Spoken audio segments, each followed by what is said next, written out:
माँ का प्यार। रमेश अब बड़ा हो गया था, पढ़ लिख कर अब उसकी एक अच्छी सी नौकरी एक शहर में भी लग गई थी।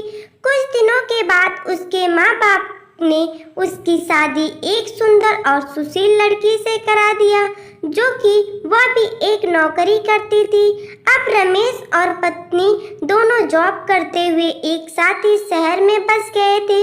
कुछ दिनों के पश्चात रमेश के पिताजी भी अब इस दुनिया को छोड़ चले गए थे, जिसके बाद उसकी माँ एकदम से अकेली हो गई थी। जिसके बाद कुछ दिनों के बाद रमेश अपनी माँ को अपने साथ रहने के लिए शहर ले आया। जिसके बाद शहर में आकर रमेश की माँ खुद को एकदम अकेला पाती थी। इस तरह उन्हें भी अच्छा नहीं लगता था, लेकिन एक माँ अपने बेटे की हमेशा खुशी ही चाहती है, सो धीरे धीरे वह शहर में रहना भी सीख गई थी। लेकिन रमेश और उसकी पत्नी हमेशा अपनी माँ को समझाते रहते कि ऐसा मत करो, ये मत करो, मतलब कि वे अपने आगे माँ को गांव की एक तरह की गंवार ही समझते थे। लेकिन माँ की दिल तो हमेशा से अपने बच्चों के लिए बड़ा ही होता है, सो वे सभी बात चुपचाप सुनकर हाँ में हाँ मिलाकर रह जाती थी। एक दिन की बात है, सुबह रमेश की पत्नी को ऑफिस जल्दी जाना था, सो वह सब कुछ जल्दी से तैयार करके रमेश का खाना पैक करके ऑफिस चली गई। फिर इसके बाद रमेश भी जल्दी जल्दी तैयार होकर ऑफिस निकल गया था।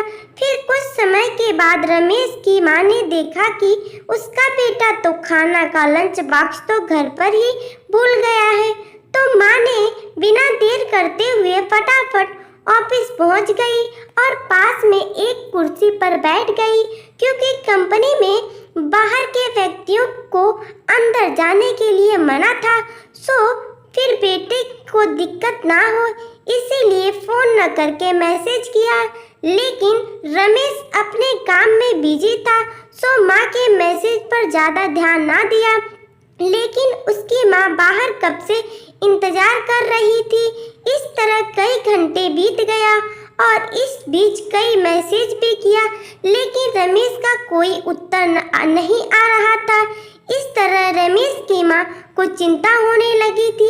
लेकिन रमेश अपनी माँ के कई मैसेज आने के बाद वह अंदर ही अंदर खूब गुस्सा होने लगा था।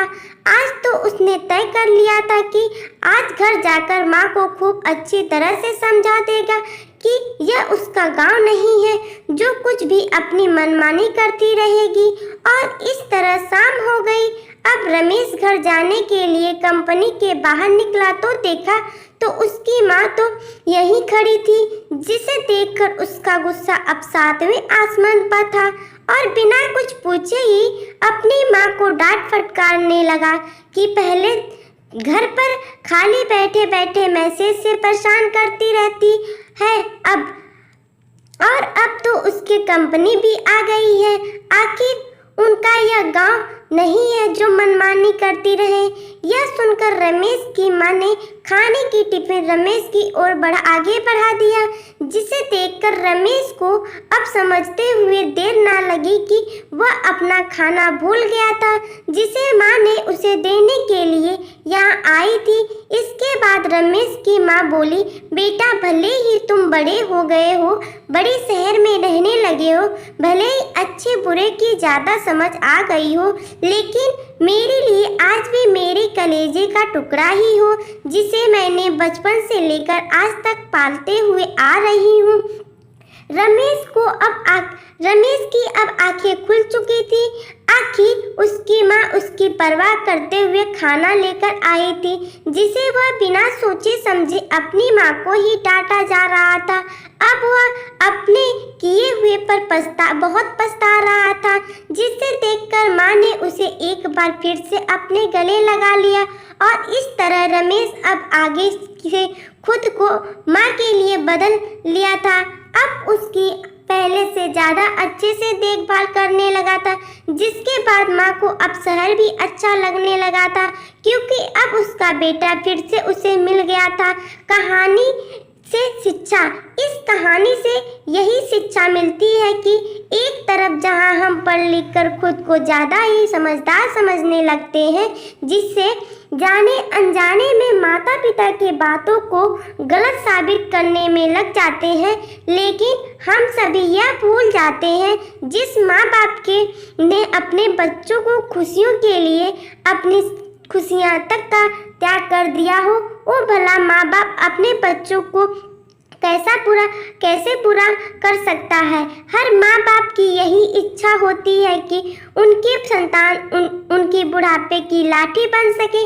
विकास की अंधी दौड़ में हम सभी अपनी मूलों को भूलते जा रहे हैं, जो कि बहुत ही सोचनीय है। अगर हमारे माँ बाप हमें पाल सकते हैं तो हम उन्हें बुढ़ापे में उन्हें क्यों नहीं पाल सकते।